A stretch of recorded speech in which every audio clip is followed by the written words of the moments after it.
So you can see over here that I'm inside of a Zoom meeting. And what I want to do now is I want to let one of the participants, that is guest PC in my case, to control my computer.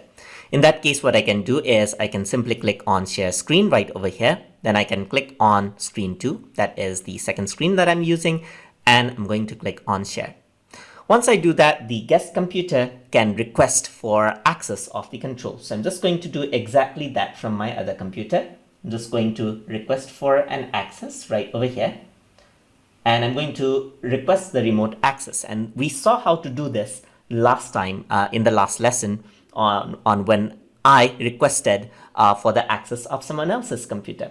So once they requested out, now I can approve the access. So the name of the one who's trying to control the PC is right here. That's guest PC. And I'm going to click on approve right over there.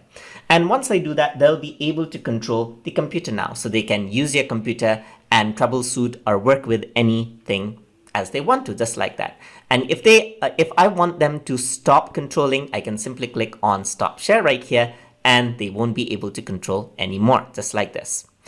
Instead of letting all the desktop, I can also share only a particular application. For example, I'm just going to say Notepad right over here. I'm going to click on share screen, and I'm going to click on Notepad and share it out so that the other PC can only control the Notepad now.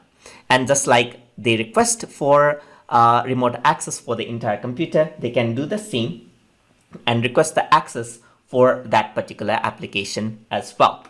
So I'm going to do exactly that again. So I'm going to request the remote control access, and I'm going to click on request from the other computer, and you'll get the notification again where you have to approve. And now they are only able to control the Notepad right over there. So they can go over here and then just start using the Notepad as if it was there on the computer itself. It does have lag time right over there. So this is what someone else typed. That is, I typed it from my other computer. And this is how the guests are able to remotely control your computer. And to stop it, just click on stop share, and the sharing has stopped, just like this. And that is how you can let others control your computer. So hope you guys learned something as always. And as always, please like, comment, share, and subscribe.